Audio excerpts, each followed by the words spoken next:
A man stands in the most powerful, opulent room in the ancient world, holding a cup of wine. He lifts it to his lips and drinks. You probably know what happens next. Nehemiah is widely celebrated as the ultimate biblical project manager. The stonemasons build with their swords, strapped to their sides.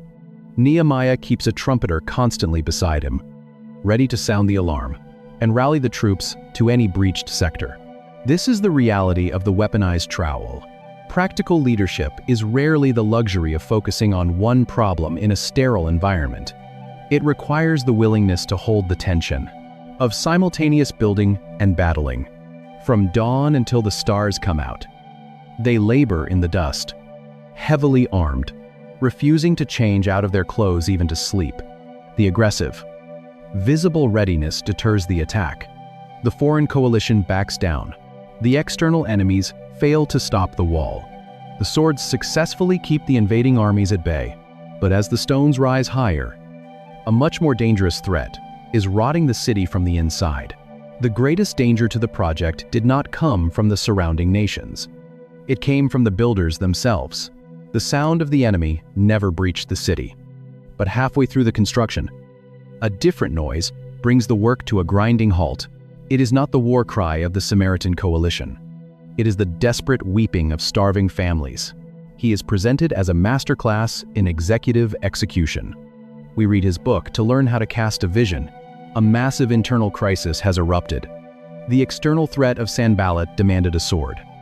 But this new threat requires a mirror. The rod is coming from inside the walls. Famine has settled over the region. The Persian Empire still demands its heavy imperial tribute, regardless of the drought or the labor shortage, to survive. The poor laborers, the exact same men standing on the wall from dawn until dusk, are forced to mortgage their fields, vineyards, and homes just to buy grain. But they are not borrowing from foreign empires. They are borrowing from their own wealthy Jewish nobles and officials. Instead of protecting their vulnerable brothers, the elites weaponize the crisis. They exact punishing interest. When the poor inevitably default on these impossible loans, the wealthy seize their ancestral lands. When the land is gone, the final, devastating transaction takes place. The poor are forced to sell their own sons and daughters into slavery to pay off the debts owed to their own countrymen. The irony is sickening. While the men are standing on the barricades, armed to protect the city from foreign slavery on the outside, their children are being enslaved on the inside. The appearance of external unity is masking a profound internal cruelty. Delegate tasks, handle external criticism, and motivate a discouraged workforce. He is the patron saint of church-building campaigns and corporate turnarounds.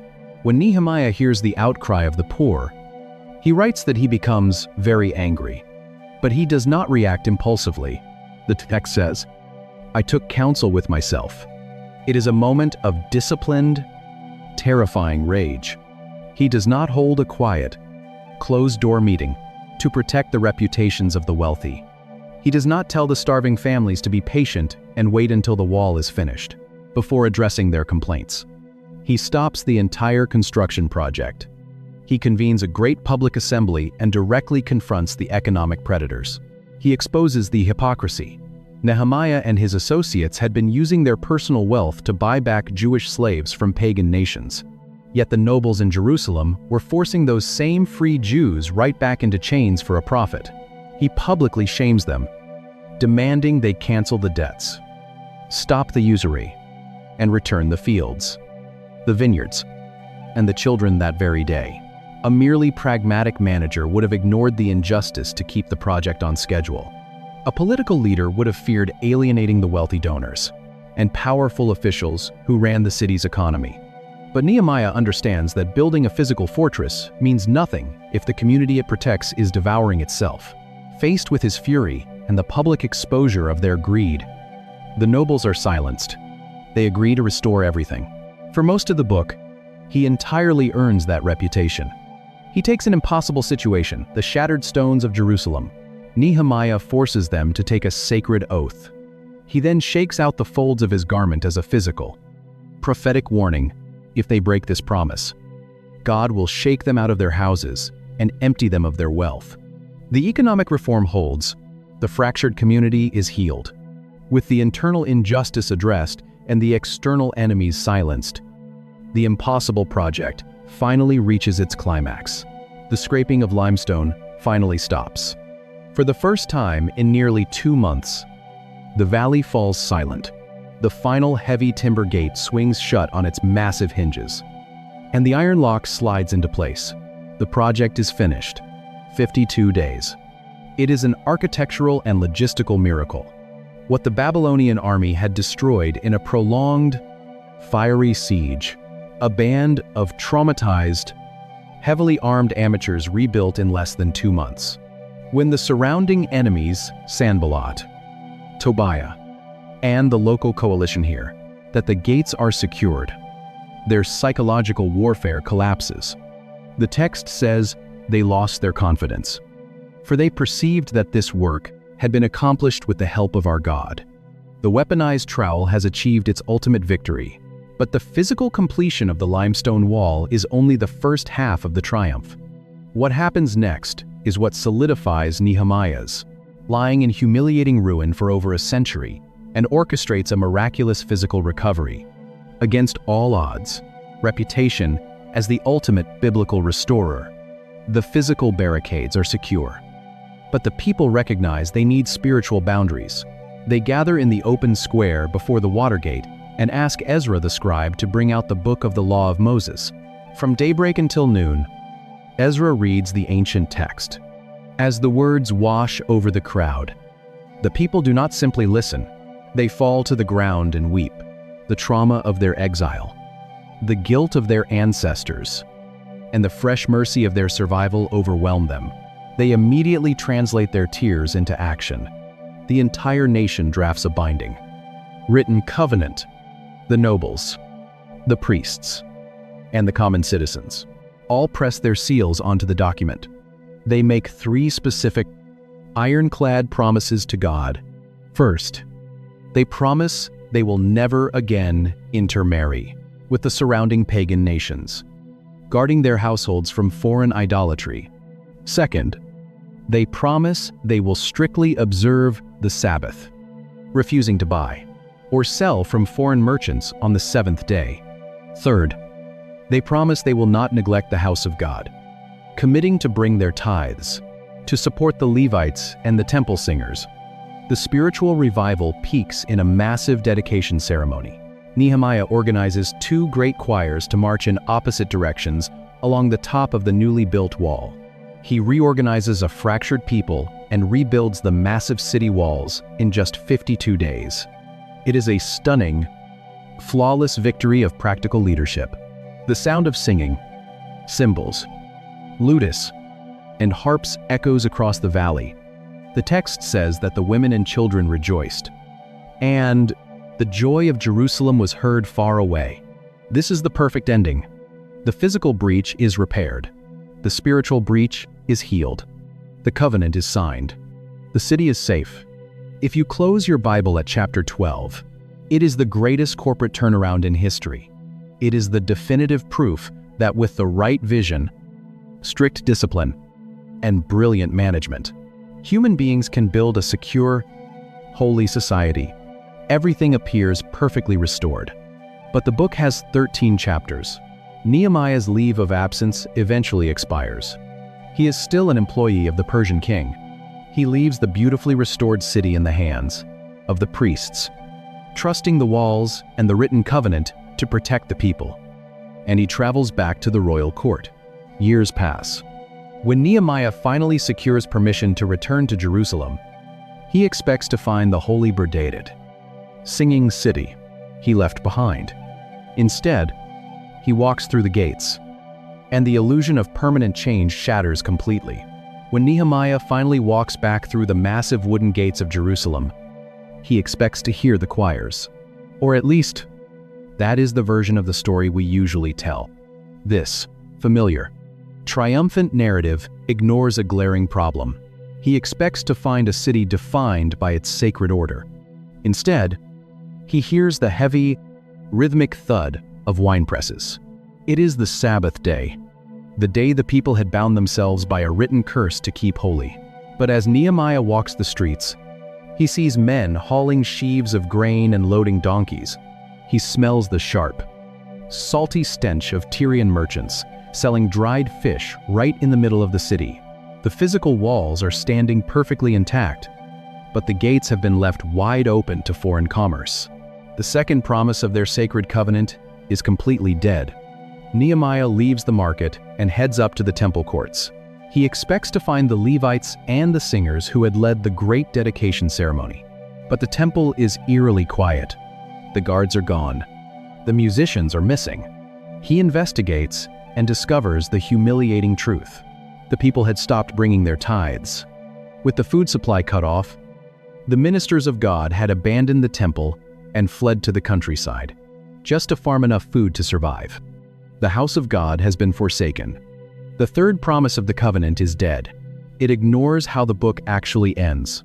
The story of Nehemiah does not conclude with a clean ribbon-cutting ceremony, but the most devastating betrayal is waiting for him deep inside the temple precincts. Nehemiah walks into one of the massive temple storerooms. This chamber had been consecrated to hold the sacred grain offerings, the frankincense, and the holy vessels. But Nehemiah finds it cleared out. The sacred items have been removed. The room has been swept, and it has been refurnished as a luxurious private apartment. The tenant living in the room is Tobiah the Ammonite. It is a staggering, sickening discovery. Tobiah was the warlord who mocked the builders. Tobiah was the enemy who had allied with Sanballat to launch a military strike against the city. Tobiah was the reason the Jewish families had to strap swords to their waists and stand on the wall in terror for 52 days. Nehemiah had weaponized the entire workforce and built a massive stone barricade specifically to keep Tobiah out. But while Nehemiah was away in Persia, Eliashib, the high priest, had become family through a political marriage, and he had simply invited Tobiah inside. He did not just let the enemy into the city, he gave him an apartment inside the sanctuary of God. The tragic reality of human nature is suddenly exposed. A physical wall of limestone can stop an invading cavalry. It can block a battering ram, and a happily ever after. If you keep reading past the dedication of the wall, you reach chapter 13. But a wall cannot stop an inside job. It cannot keep out human compromise. Finally, Nehemiah looks at the families themselves.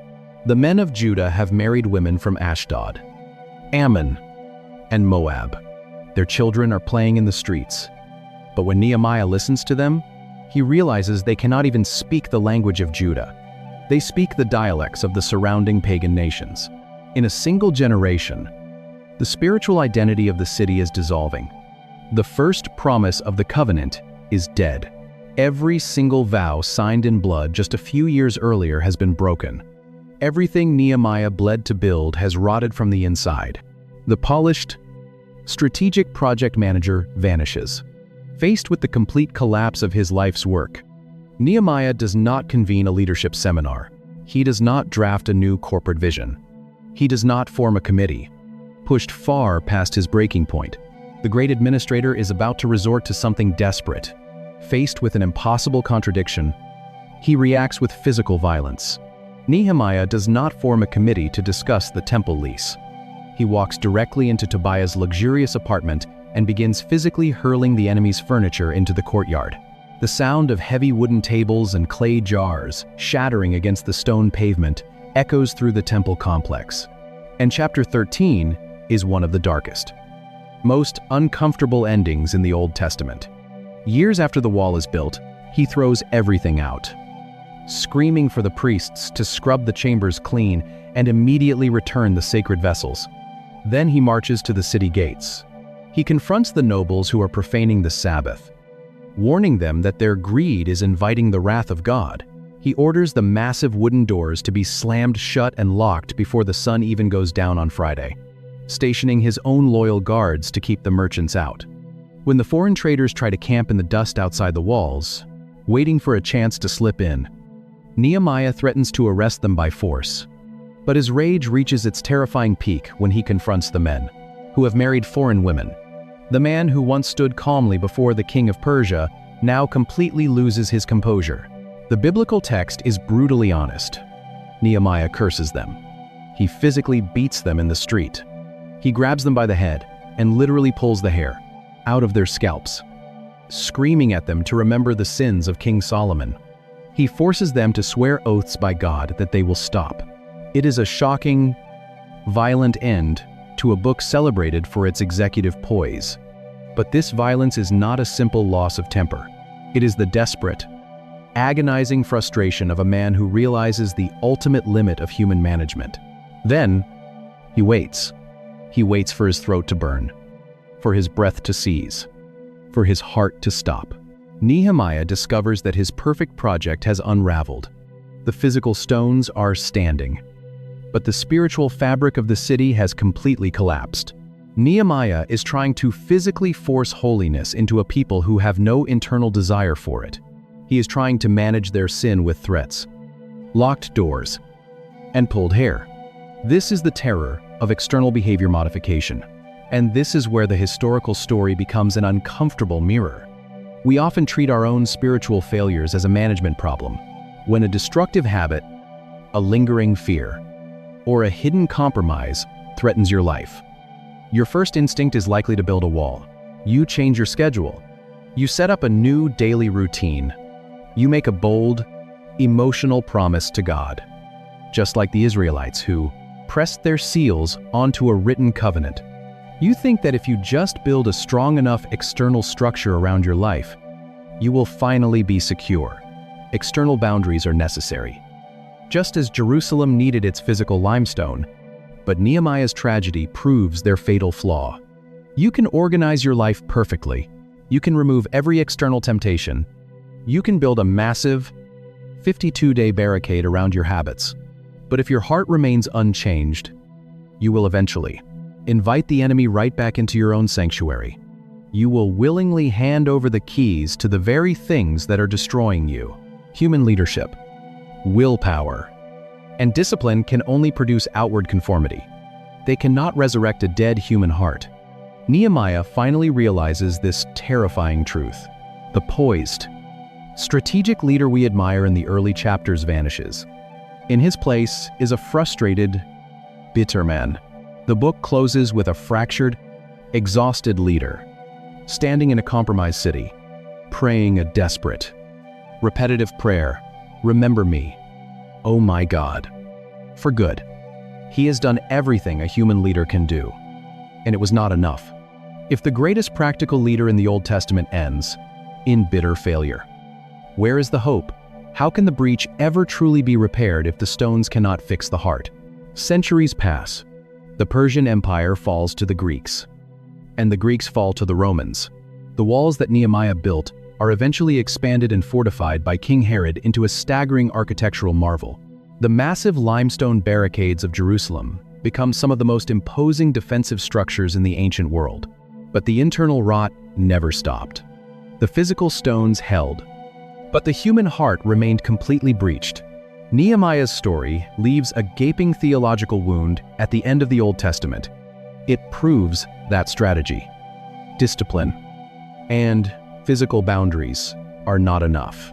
If flawless administration, immense funding, strict laws, and severe punishment cannot make a people holy, what can? The answer arrives 400 years later. Another man stands looking at the massive walls of Jerusalem, pushed past his breaking point.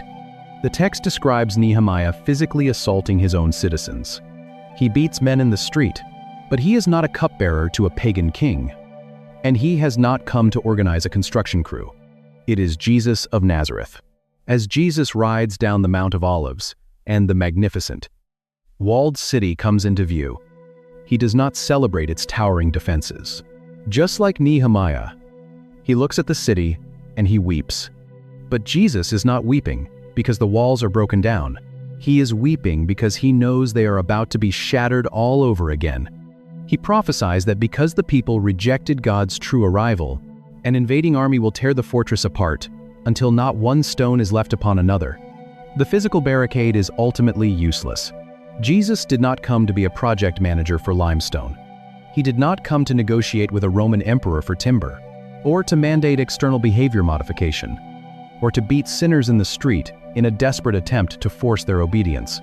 He came to do the one thing Nehemiah could never do. He came to change human nature. Christ succeeds precisely where human leadership reaches its breaking point. When he is crucified outside those very city walls, he does not just pay for the rebellion of the people, he shatters the old system of external conformity. He screams at them. He literally pulls the hair out of their heads in a fit of desperate rage. Through his resurrection and the giving of his Spirit, he bypasses the physical gates and enters the sanctuary of the human soul. The prophet Ezekiel promised that God would remove the heart of stone and replace it with a heart of flesh. Jesus is the fulfillment of that impossible promise. He makes his people into living stones. This changes everything about how you confront your own brokenness. If you are exhausted from trying to manage your spiritual failures, if you are tired of building rigid walls around your habits, only to watch yourself invite the enemy right back inside, there is profound relief in this ancient story. Stop trying to be your own project manager. Stop relying on willpower to force holiness into a compromised heart. You cannot simply build a better schedule, draft a stricter covenant, and expect a permanent result. You must surrender the ruins of your life to the greater builder. We return to the blackened stones of Jerusalem.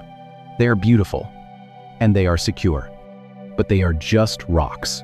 True security is never found in the walls we build around ourselves. It is found in the God who rebuilds us from the inside out. He ends the book exhausted, pleading with God to simply remember his efforts, because everything he tried to fix is broken again. The problem is not that the historical account is unclear. The problem is that we stop reading too early. This contradiction demands a deeper look. If Nehemiah was one of the greatest practical organizers in biblical history, why does his story end in violent frustration and profound failure? The answer changes how we view leadership, success, and the Bible itself. This is not ultimately a story about building walls of stone. It is a story about the terrifying inability to build walls around the human heart. To understand how the greatest building project in the ancient world, he is the cupbearer to Artaxerxes, the king of Persia. If the cupbearer lives, the king drinks. Every time he goes to work, he tastes death. Ends in a street fight. We have to go back. We have to understand the impossible stakes of the beginning. To stand before Artaxerxes, I was to stand before a man who owned the known world. He was not a president, and he was not a manager. He was an absolute monarch. His word was law. His mood was an execution sentence. And his empire stretched from India to Kush. Jerusalem was a tiny, insignificant dot on the western fringe of that massive empire. Worse, it was a city with a historical reputation for rebellion. Years earlier, this very same king had issued a decree to halt all construction in Jerusalem because it was deemed a security threat. Now, Nehemiah is standing in the royal presence, holding the king's cup, and his face betrays him. The text records the king's exact words. "Why is your face sad? Seeing you are not sick? This is nothing but sadness of the heart," Nehemiah writes. "I was very much afraid." He has every reason to be terrified. He is about to ask the most powerful man on earth to reverse his own foreign policy, to fund the reconstruction of a rebel city, and grant a leave of absence to his most trusted servant. It is a request that borders on treason. The king asks what he wants, and in that suspended moment, Nehemiah does two things simultaneously. First, he prays. But on this particular morning, the danger is not in the wine. The danger is on his face. It is a silent, split-second plea, often called an arrow prayer.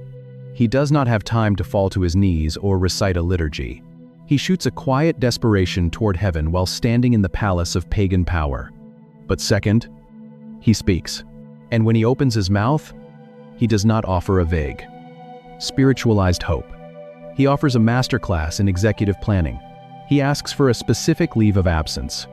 He asks for official letters of transit to present to the governors of the Trans-Euphrates region, guaranteeing safe passage through hostile territory. He even knows the name of the king's forester. He asks for a requisition order directed to Asaph, demanding timber for the gates of the fortress, the city wall, and his own residence. We often treat faith and practical preparation as enemies.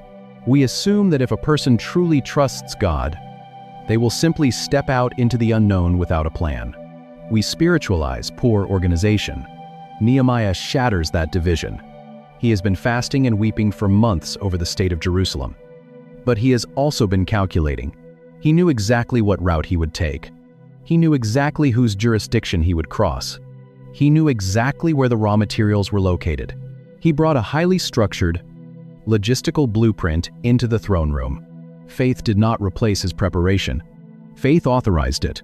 In the Persian court at Susa, the king's presence demands absolute perfection. To display sorrow, anxiety, or mourning before the monarch, because the hand of his God was upon him. The king grants every request.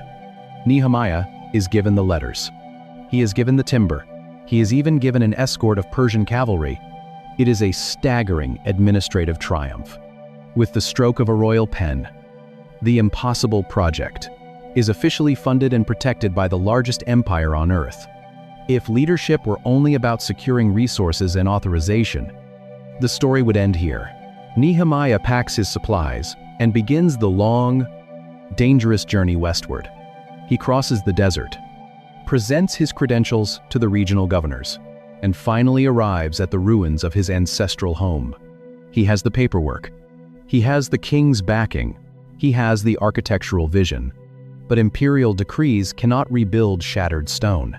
An official letter from Persia is useless against the dark reality of what is actually waiting for him. Months later, the brilliant administrator finally reaches Jerusalem. He does not announce his arrival. He does not hold a public rally. Instead, he waits for nightfall to see the truth. For 3 days, the newly appointed governor sits in Jerusalem and says nothing. The locals do not know why he is there. The Persian cavalry is resting. Then, under the cover of darkness, Nehemiah mounts a single animal and rides out into the valley. He brings only a few trusted men on foot, is to silently insult his reign. It implies that the king is not sufficient to provide happiness in his realm. He wants no crowds, no noise, and no premature panic. He rides toward the Dragon Spring and the Dung Gate.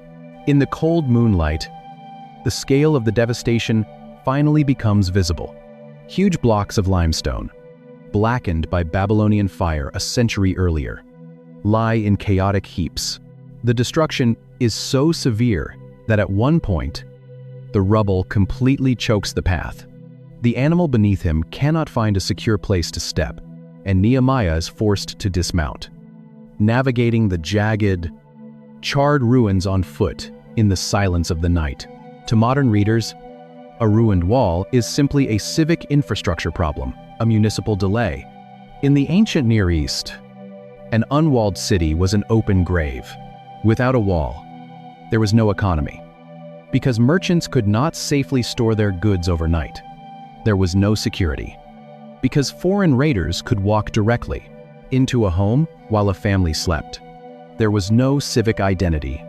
Because walls defined who belonged to the city and who did not. A city without a wall was just a collection of frightened refugees waiting to be victimized. But for Israel, these ruins represented something far worse. When Nehemiah inspects the damage, the text repeatedly notes that the walls are broken down. The Hebrew root word used for this specific destruction is paratz. Paratz means to violently break through, to burst open, or to shatter. The English translation, broken down, sounds almost passive, like an old fence slowly rotting away.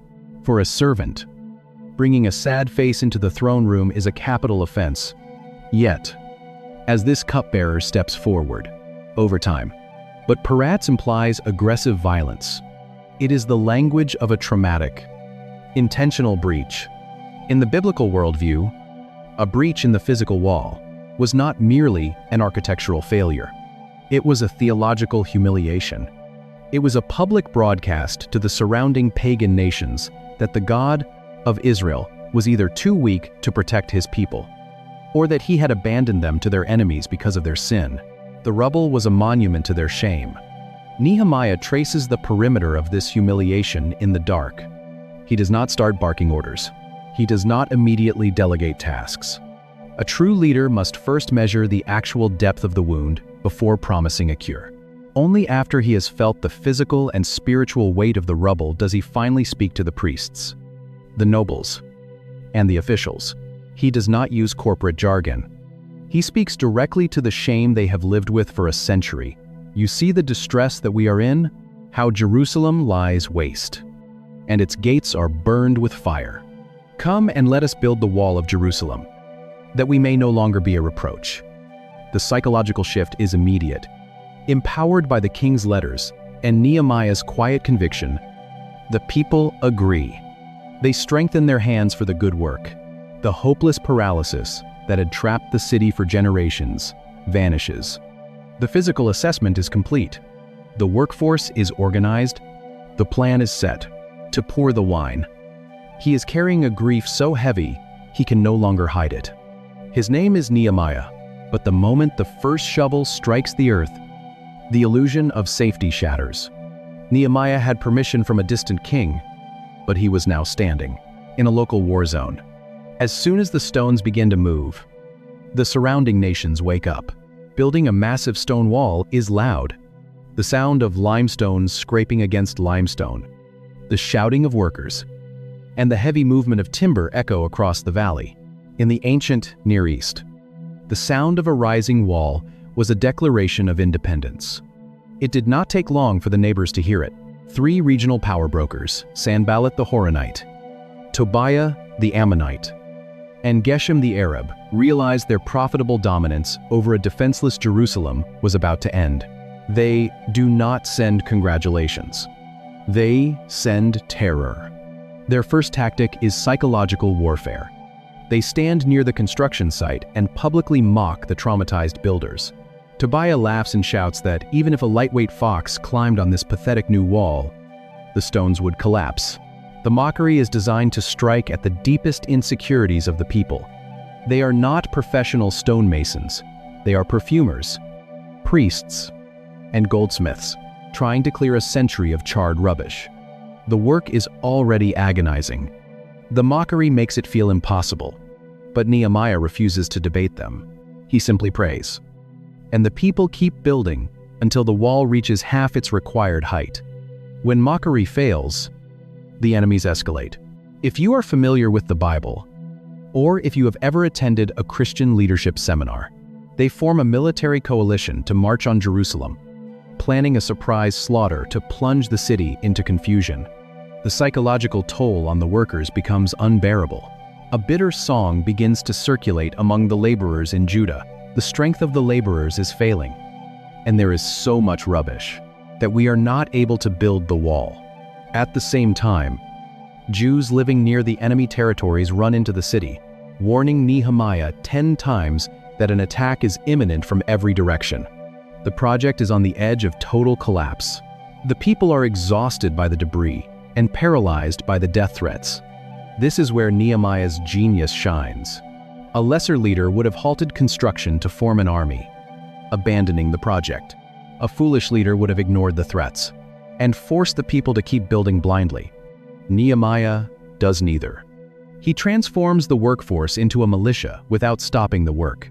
He arms the families with swords, spears, and bows, placing them in the lowest and most vulnerable gaps of the wall. He issues a new protocol that has become one of the most famous images of practical leadership in history.